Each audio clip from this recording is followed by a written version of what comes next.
Hi வணக்கம் எல்லாருக்கும். இது சிந்து சமவெளி நாகரிகத்தோட பார்ட் 3 வீடியோ. பார்ட் 1 பார்ட் 2 பார்க்காதவங்க மறக்காமல் பார்த்துட்டு வந்து இந்த பார்ட் 3 பாருங்கள். பார்ட் 3ல் என்னென்ன பார்க்க போகிறோன்னா, பொருளாதாரம், சிந்து சமவெளி நாகரிகத்தோட பொருளாதாரம், அதுக்கப்புறம் கலை, பொழுதுபோக்கு, அதுக்கப்புறம் அவங்களோட கைவினை பொருட்கள், அவங்களுடைய அழிவுக்காலம், இந்த டாபிக்ஸ்லாம் பார்க்க போகிறோம். ஃபஸ்ட்டு இதில் பார்க்க போகிறது பொருளாதாரம். ஹரப்பா நாகரிகம், சிந்து சமவெளி நாகரிகம் ரெண்டுமே ஒன்றுன்னு பார்த்துருக்கோம். ஹரப்பா மக்கள் மேக்ஸிமம் அவங்களோட கடைசி வாழ்நாட்கள் வரைக்குமே யூஸ் பண்ணது வேளாண்மை தான். அவங்களோட பொருளாதாரத்துக்கு வேளாண்மை தான் ஃபஸ்ட்டு பங்காக கொடுத்துருக்காங்க. கோதுமை, பார்லி, எண்ணெய் வித்துக்கள், திணை, அவரை, இது அதுக்கப்புறம் பருத்தி, இது இவற்றையெல்லாம் பயிரிட்டிருக்காங்க. பருத்தியை ஏற்றுமதி செஞ்சதுக்கான சான்றுகளும் கிடைச்சிருக்கு. ஃபஸ்ட்டு பருத்தியை பயிரிட்ட நாகரிகம் முதல் நாகரிகம் சிந்து சமவெளி நாகரிகம் தான். ஸோ சிந்து சமவெளி நாகரிகத்தை மான்செஸ்டர்னு சொல்லுவாங்க. பருத்தி சிந்தன் அப்படின்னு சொல்லிட்டு கிரேக்க சொல்லாலையும் குறிப்பிடுறாங்க. இது கேட்க வாய்ப்பு இருக்குது, இது நல்லா பார்த்துக்கோங்க. சிந்தன், பருத்தியை சிந்தன் அப்படின்னு சொல்லிட்டு கிரேக்க சொல்லால் குறிப்பிடுறாங்க. சிந்து சமவெளி நாகரிகத்தில் மேக்சிமம் இரு பயிரிடல் முறையை பின்பற்றியிருக்காங்க. இரு பயிரிடல் முறையில் நவம்பரில் விதைப்பு விதைச்சி அதுக்கப்புறம் அறுவடை பண்ணியிருக்காங்க. ஃபஸ்ட்டு நவம்பரில் தான் விதை விதைச்சிருக்காங்க. இரு பயிரிடல் முறை இதையும் பின்பற்றியிருக்காங்க. ஓகே.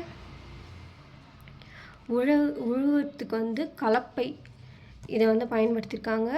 நீர்ப்பாசனத்துக்கு கால்வாயும் கிணற்று பாசனத்தையும் யூஸ் பண்ணியிருக்காங்க. பயிர்கள் அறுவடை பண்ணின பயிர்களை சேமிக்க தானிய கிடங்குகள் பயன்படுத்தியிருக்காங்க. அதற்கான ஆதாரங்கள் கேலிபங்களில் கிடச்சிருக்கு. தானிய கிடங்குகள், அதுக்கப்புறம் உழுத வயல், இதெல்லாம் கேலிபங்கள், அதாவது ராஜஸ்தானில் கண்டுபிடிச்சிருக்காங்க. வேளாண்மைக்கு அப்புறம் அவங்களோட பொருளாதாரத்திற்கு கால்நடை மேய்த்தல் இதை ஃபாலோ பண்ணியிருக்காங்க. ஆடு, மாடு, கோழி இவற்றையெல்லாம் வளர்த்துருக்காங்க. இந்த சிந்து சமவெளி நாகரிகத்தில் மாடை செபு அப்படின்ற பெயரால் குறிப்பிடுறாங்க. பன்றி, எருமை, யானை இவற்றோட பயன்கள் தெரியாது இவங்களுக்கு. குதிரையை பற்றி சுத்தமாக தெரியாது. பன்றி, எருமை, யானையோட பயன்கள் தெரியாது. குதிரையை எப்படி பயன்படுத்தணுன்னே தெரியாது. குதிரையோட வேகம் இதை பற்றி அவங்களுக்கு தெரியவே தெரியாது. ஆக்சுவலாக குதிரையை பற்றி தெரியாதனால்தான் ஆரியர்கள் இவங்களை வீழ்த்தினதாக ஒரு சில பேர் குறிப்பிடுறாங்க. அது உண்மையான்றது எதுவுமே தெரியவே இல்லை. ஓகே. விலங்குகளில் இவற்றெல்லாம் பயன்படுத்தியிருக்காங்க. மீனை இறைச்சி, அதோட இறைச்சி உணவாக உட்கொண்டிருக்காங்க. ஒட்டகம் இருந்ததற்கான சான்றாக கேலிபங்களில் கிடச்சிருக்கு. இது முழுமையாக தெரியல. ஆனால் ஒட்டகம் சிந்து சமவெளி நாகரிகத்தை சேர்ந்தது அப்படின்றத மட்டும் குறிப்பிடுறாங்க. கால்நடை மேய்த்தல், இதுக்கப்புறம் இதை விட அதிகமாக முக்கிய பங்கு கொடுத்தது வணிகம். அதாவது பண்டமாற்று முறையில் தான் இவங்க வணிகம் செஞ்சுருக்காங்க. ஆனால் தோராயமாக ஒரு பொருளுக்கு இன்னொரு பொருள் அப்படின்ற மாதிரி கொடுக்கல. எடைக்கற்கள், அளவுகள் இதெல்லாம் பயன்படுத்தி தான் அவங்க பண்டமாற்று முறை செய்திருக்கிறதுக்காக சான்று இருக்குது. அதற்கு சான்றாக எடைக்கற்கள் கிடைச்சிருக்கு. அந்த எடைக்கற்கள் கார்லிலியன் படிகக்கற்கள், அதனால் ஆன எடைக்கல். அந்த எடைக்கல் எந்த வடிவத்தில் இருக்குன்னா கனசதுர வடிவத்தில் இருக்குது. அதனோட அளவீடுகள் 1:2:4:8, அதாவது இரும முறையில் இருக்குது. 1ஓட இருமடங்கு 2, 2ஓட இரும மடங்கு 4, அந்த மாதிரி இரும மடங்கில் இருக்குது. இதோட இந்த மினிமம் 1ஓட அளவு எப்படி இருக்குன்னா, இப்போ தற்போதைய அளவுகளில் 13.63 கிராமாக இருக்குது. ஓகே. இது எடைக்கல் இந்த மாதிரி இருக்குது. அதோட அளவீடு. நீள அளவுகள் எப்படி இருந்திருக்குன்னா தந்தத்தால் ஆன அளவீடுகள் இருக்குது.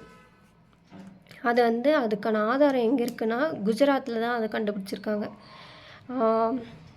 மேக்ஸிமம் 1.75 இன்ச் அந்த மாதிரி இருக்குது. ஓகே. ரொம்ப சின்ன அளவீடு கூட இருக்குது. அதாவது 1704 மில்லிமீட்டர் அப்படின்ற ஒரு சின்ன நீளத்தை கூட அளக்கிறதுக்கு ஒரு அளவுகோல் வச்சுட்டு இருந்திருக்காங்க. அளவுகோல் எதில் ஆனது? தந்தத்தால் ஆனது. வணிகம் வந்து கப்பல் மூலமாக ஏற்றுமதி செஞ்சுருக்காங்க. இதற்கான ஆதாரம் வந்து லோத்தலில் கிடைக்கப்பட்டிருக்கு. கப்பலில் என்னென்ன ஏற்றுமதி பண்ணாங்க, எங்கெங்கே ஏற்றுமதி பண்ணாங்கன்னா ஓமன், கத்தார், சிரியா, அதாவது மெசபடோமியா நாகரிகம். ஓமன், கத்தார், சிரியாலாம் நம்ம ஃபஸ்ட்டு பார்ட்லேயே பார்த்துருக்கோம். மெசபடோமியா நாகரிகம் அப்படின்னு சொல்லிட்டு ஃபஸ்ட்டு வந்து என்ன முக்கியமாக என்ன கண்டுபிடிச்சிருக்காங்கன்னா ஓமனில் வந்து ஒரு ஜாடி அது வந்து ஆதாரமாக கிடைக்கப்பட்டிருக்கு. இவங்க வந்து எங்கெங்கே ஏற்றுமதி செஞ்சுருக்காங்க? மெசபடோமியா நாகரிகத்துக்கும் ஏற்றுமதி செஞ்சுருக்காங்க.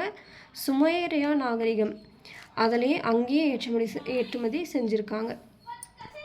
ஓகே, இதில் வந்து சிந்து சமவெளி நாகரிகத்தில் இருக்க ஜாடியை பற்றி நாரம் சிங் அப்படின்ற அரசர் வந்து குறிப்பிட்டிருக்காரு.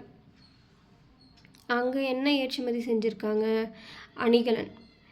அவர் என்ன குறிப்பிட்டிருக்காருன்னா நாரம் சிங் அரசர் வந்து அணிகலன் மெலுக்காவில் இருந்து வாங்கியதாக ஒரு குறிப்பை வந்து எழுதி வச்சிருக்கார். ஓகே, இவர் வந்து அக்காடிய பேரரசு மன்னர். சுமேரியாவில் இருக்க அக்காடிய அப்படின்ற பகுதிக்கு பேரரசு மன்னர் இவர். ஓகே, அதுக்கப்புறம் இந்த சிந்து சமவெளி நாகரிகத்தோட வணிகம் பற்றி கியூனிஃபார்ம் கல்வெட்டு, அதாவது சுமேரியா நாகரிகத்தில் இருக்க கியூனிஃபார்ம் கல்வெட்டில் வந்து சிந்து சமவெளி நாகரிகத்தோடு இருந்த வணிக தொடர்பு பற்றி சொல்கிறாங்க. என்னென்ன மேக்சிமம் இவங்க வந்து ஏற்றுமதி செஞ்சுருக்காங்க? வெண்கலம், தங்கம், அணிகலன், கார்னெலியன் அணிகலன், டெரகோட்டா, இதெல்லாம் வந்து ஏற்றுமதி செஞ்சுருக்காங்க. ஓகே, தென் இவங்களோட கைவினை தயாரிப்புலாம் என்னென்னு சொல்லிட்டு பார்க்கலாங்களா? அம்பு, ஈட்டி, கத்தி, ஊசி, தூண்டில், உளி, தராசு, அதாவது எடைத்தராசு, கழுத்தணி, கையணி, வளையல், மோதிரம், இந்த மாதிரி நிறைய கைவினை தயாரிப்பு வந்து இவங்களால் செய்யப்பட்டிருக்கு. ஃபஸ்ட்டு அம்பும் ஈட்டியும் வந்து எதால் செஞ்சுருக்காங்கன்னா செம்பு, அதாவது செம்புனாலும் வெண்கலனாலும் ஒன்று. அம்பும் ஈட்டியும் வெண்கலத்தால் செஞ்சுருக்காங்க. கத்தி வந்து ரோரிசெட் படிகக்கல்லால் செஞ்சுருக்காங்க. இந்த ரோரிசெட் படிகக்கல்லால் செஞ்ச கத்தி வந்து எங்கே கிடைக்கப்பட்டுச்சுன்னா பாகிஸ்தான். ஊசி, உளி, தூண்டில், தராசு இவற்றை எல்லாமே பயன்படுத்தியிருக்காங்க. கழுத்தணினா அதாவது நெக்லஸ், செயின், இந்த மாதிரி பொருட்கள். கையேணி வந்து வளையல் வந்து எதை வச்சு இவங்க வளையல் அணிஞ்சிருக்காங்கன்னு சொல்கிறாங்கன்னா கை நிறைய வளையல்களுடன் ஒரு நாட்டிய மங்கை சிலை வந்து ஒரு ஆதாரமாக கிடச்சிருக்கு. அதனால தான் அதை வச்சு தான் இவங்க வந்து கையணி யூஸ் பண்ணியிருக்காங்கன்னு சொல்லிட்டு சொல்கிறாங்க. அந்த நாட்டிய மங்கை சிலை எப்படி இருந்துச்சுன்னா அரை நிர்வாணமாக கைகள் நம்மளோட மணிக்கட்டிலேருந்து தோள்பட்டை வரைக்கும் வளையல்கள் அணிஞ்சிருந்ததா அந்த நாட்டிய மங்கை சிலை வந்து அப்படி இருந்ததா சொல்கிறாங்க. ஓகே, வளையல் வந்து எதை வச்சு க்ரியேட் பண்ணாங்கன்னா சங்கினால் ஆன வளையல் இதை தான் வந்து அவங்க அணிஞ்சிருக்காங்க. மோதிரம், காதணினா காதில் கம்மல், காலணினா கொலுசு, இது எல்லாமே பயன்படுத்தினதுக்காக சான்றுகள் இருக்குது. மோஸ்ட் ஆஃப் அது வந்து எதனால் இந்த அணிகலன்கள்லாம் எதனால் செஞ்சுருக்காங்கன்னா கார்னெலியன் மணி, கிறிஸ்டல் படிகக்கல், ஸ்டீடைட் அப்படின்ற ஒரு நுரைக்கல்லால் செஞ்சுருக்காங்க இந்த அணிகலன்களை. ஓகே, இன்னொரு முக்கியமான குறிப்பு பாருங்கள், இது ஒரு முக்கியமான பாயிண்ட், இதை வந்து நல்லா ஞாபகத்தில் வச்சுக்கோங்க. ஆண் பெண் இருவருமே சிந்து சமவெளி நாகரிகத்தில் நகைகளை விரும்பினர். இந்த கையணி, கழுத்தணி எல்லாமே ஆண்களும் அணிஞ்சிருக்காங்க, பெண்களும் பயன்படுத்தியிருக்காங்க, 2 பேருமே பயன்படுத்தியிருக்காங்க. ஓகே, அதுக்கப்புறம் கருப்பு சிகப்பினால் ஆன அணிகலன்கள். இந்த கருப்பு சிகப்பு வந்து என்னென்னா கார்னெலியன் மணியினால் செஞ்ச அணிகலன்கள். ஓகே, இந்த அணிகலன்களை மெசபடோமியாவுக்கு ஏற்றுமதி செய்ததற்கான சான்றுகள் இருக்குது. சிந்து சமவெளி நாகரிகம் வந்து எந்த உலகத்தை பற்றி அறியவில்லை அப்படின்னு சொல்லிட்டு கேட்டாங்கன்னா இரும்பை பற்றி அவங்களுக்கு சரியாக தெரியாது. இரும்பை பற்றி அவர்களுக்கு தெரியவில்லை.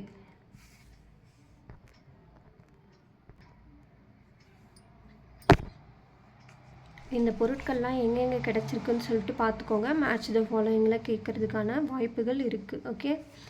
கார்னெலியன் மணி எங்கே கிடச்சிச்சு? லோத்தல். லோத்தல் எங்கே இருக்குது?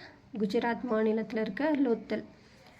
சங்கு பொருட்கள். சங்கு வந்து வளையல் வந்து சங்குனால் செஞ்சுருக்காங்கன்னு சொல்லிட்டு நம்ம கைவினை பொருட்களில் பார்த்தோமா? அந்த சங்கினால் ஆன வளையல் வந்து எங்கே கண்டுபிடிச்சிருக்காங்கன்னா நாகேஸ்வர், அதுக்கப்புறம் பாலக்கட் 2 பகுதியிலையும் வந்து கண்டுபிடிச்சிருக்காங்க இந்த வளையல். வைடூரியம் எங்கே கண்டுபிடிச்சிருக்காங்க? ஆப்கானிஸ்தானில் இருக்க ஷார்ட்டுகை இங்கே வந்து வைடூரியம் கண்டுபிடிச்சிருக்காங்க. ஸ்டியடைடு இது எங்கே கண்டுபிடிச்சிருக்காங்கன்னா தெற்கு ராஜஸ்தானில் கண்டுபிடிச்சிருக்காங்க. செம்பு வெண்கலம் எல்லாம் சேம் தான். இதை எங்கே கண்டுபிடிச்சிருக்காங்கன்னா கேத்ரி, ராஜஸ்தானில் இருக்க கேத்ரி, அதுக்கப்புறம் ஓமன். ஓகேங்களா? அதுக்கப்புறம் அவங்க என்னென்ன துணிகள், எதனால் ஆன துணிகள், அவங்க பயன்படுத்தின மட்பாண்டங்கள் எப்படி இருந்தது இதெல்லாம் பார்ப்போமா?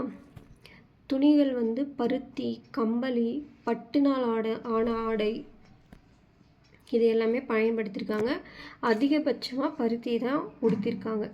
கம்பளி வந்து குளிர் பிரதேசங்களும் இருக்குது இல்லையா சிந்து சமவெளி நாகரிகத்தில், அங்கே வந்து கம்பளி பயன்படுத்தியிருக்காங்க. அவங்களோட ஆடைகள் வந்து பூ வேலையினால் செய்யப்பட்டிருக்கிறதா சொல்கிறாங்க. அந்த மாதிரி ஆடை எங்கே பார்த்தாங்கன்னா ஒரு மதகுரு சிலை. இந்த மதகுரு சிலை பற்றி பின்னாடி பார்ப்போம். மதகுரு சிலை வந்து பூவேலை செய்யப்பட்ட மேலாடையால் இருந்ததாக சொல்கிறாங்க. இதுக்கப்புறம்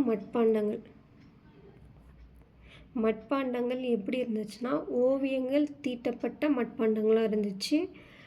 அந்த மட்பாண்டத்தில் சிவப்பு வண்ணம் பூசிட்டு மேலே வந்து கருப்பு நிறத்தால் ஓவியம் வரைஞ்சிருக்காங்க. அந்த ஜாடிகள் எல்லாமே மட்பாண்டத்தில் ஆன ஜாடிகள் எல்லாமே வந்து எஸ் வடிவத்தில் இருந்திருக்கு. மட்பாண்டங்கள் வந்து இப்போ நம்ம எப்படி சக்கரம் பானையெல்லாம் வந்து சக்கரத்தில் சுத்த விட்டு மேலே வச்சு செய்கிறோமோ அந்த மாதிரி சக்கரம் கொண்டு தான் தயாரிச்சிருக்காங்க.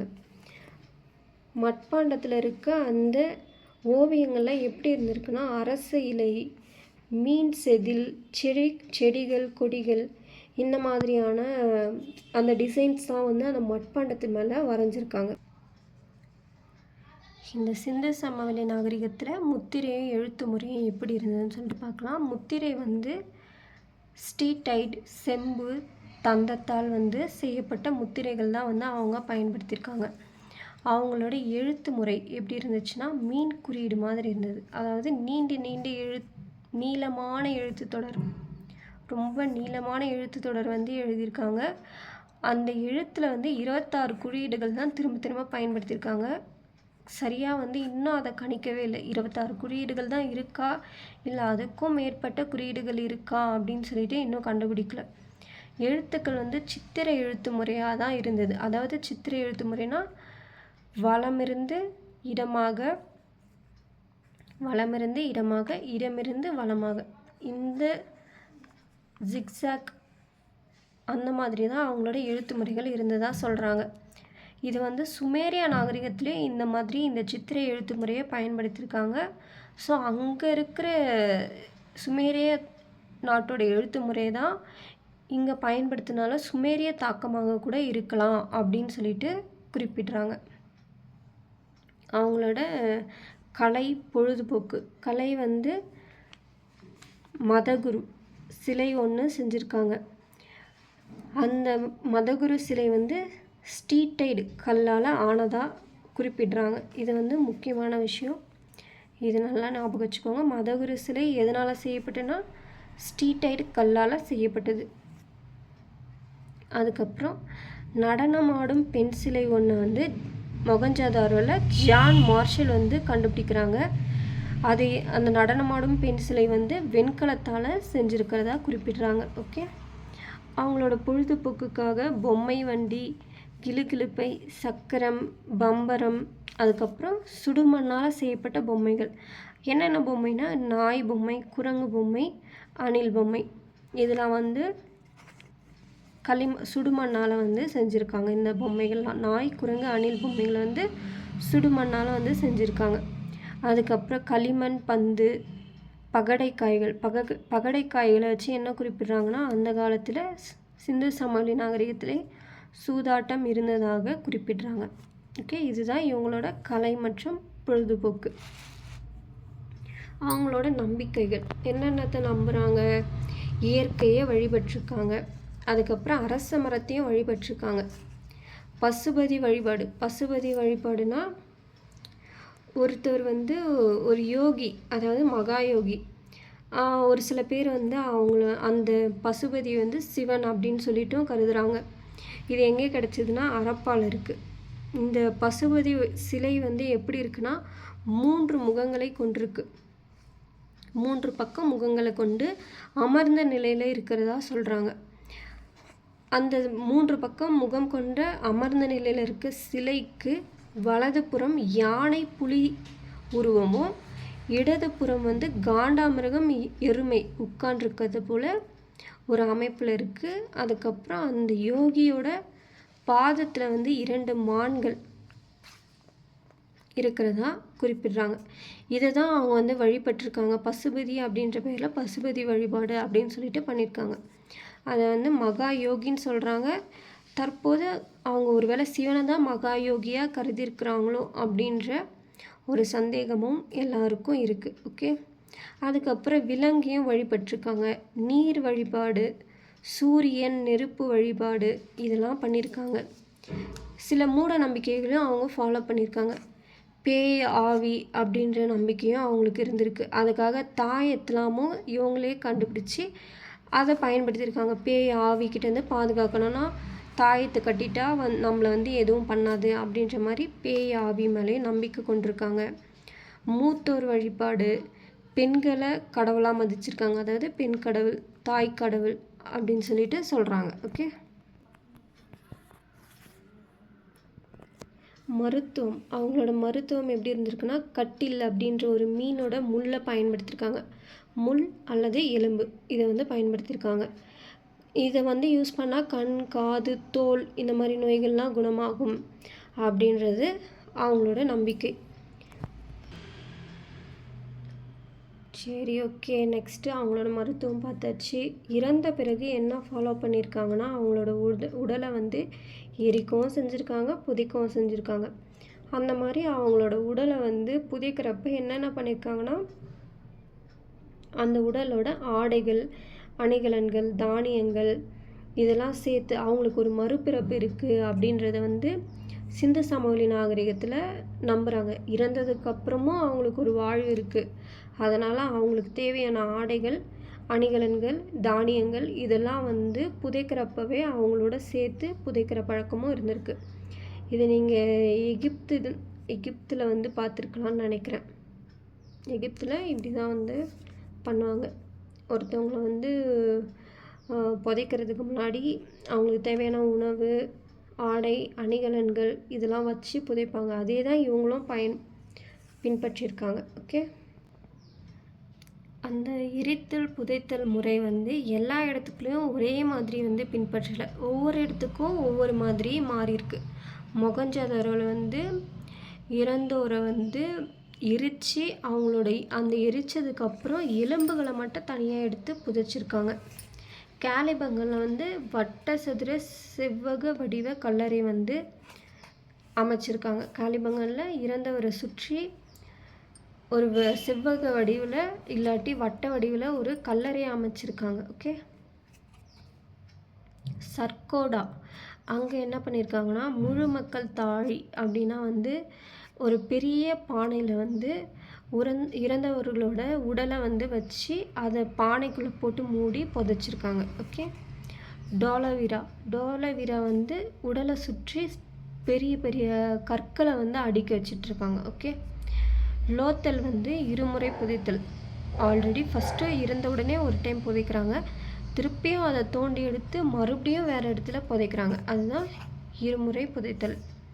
ஹரப்பால வந்து கிழக்கு மேற்கு நோக்கி புதைத்தல். இதை வந்து இந்த கல்லறை வந்து R37 கல்லறை முறை அப்படின்னு சொல்லிட்டு குறிப்பிட்றாங்க. ஹரப்பால கிழக்கு மேற்கு நோக்கி புதைக்கிறாங்க. இதை வந்து R37H கல்லறை முறை அப்படின்னு சொல்லிட்டு குறிப்பிடுறாங்க. ஓகே, இந்த நாகரிகத்தோட அழிவு கடைசி பார்ட். ஓகேங்களா, இதோட இந்த சிந்து சமவெளி நாகரிகம் முடிஞ்சிருது. நாகரிகத்தோட வீழ்ச்சி, அந்நியர்களோட இது எதுவுமே வந்து இதுதான் நடந்திருக்கு அப்படின்றது கண்டிப்பாக கணிக்கல. ஒவ்வொருத்தர் வந்து ஒவ்வொரு ஆராய்ச்சியாளர் ஒவ்வொரு கருத்தை வந்து முன்வைக்கிறாங்க. ஓகே, மார்மர் வில்லர் அவர் என்ன சொல்கிறாருன்னா, அந்நியர் படையெடுப்புனால இந்த நாகரிகம் வந்து வீழ்ச்சியாக இருக்கலாம். இவங்களுக்கு குதிரையோட பயன்கள் தெரியாது, ஆனால் ஆரியர்களுக்கு குதிரையோட பயன்பாடு தெரியும். அதனால் ஆரியர்கள் வந்து குதிரை படையோடு வந்து இந்த சிந்து சமவெளி நாகரிகத்தை அழிச்சிருக்கலாம் அப்படின்றது ஒருத்தரோட கணிப்பு. அதுக்கப்புறம் சர் ஜான் மார்ஷனும் எஸ்ஆர் ராவும் என்ன சொல்கிறாங்கன்னா, வெள்ளப்பெருக்கு ஏற்பட்டிருக்கலாம். மொகஞ்சதாரோ லோத்தலில் தான் அதிகமாக அழிவுக்கான இடமாக வந்து லோத்தலில் தான் ஃபஸ்ட்டு எல்லாருமே நிறைய பேர் வந்து குறிப்பிடுறாங்க. ஸோ லோத்தலில் வந்து வெள்ளப்பெருக்கு ஏற்பட்டிருக்கு, அதனால தான் இந்த சிந்து சமவெளி நாகரிகம் அழிந்திருக்கு அப்படி சொல்லிட்டு சொல்கிறாங்க. இன்னும் என்ன சொல்கிறாங்கன்னா,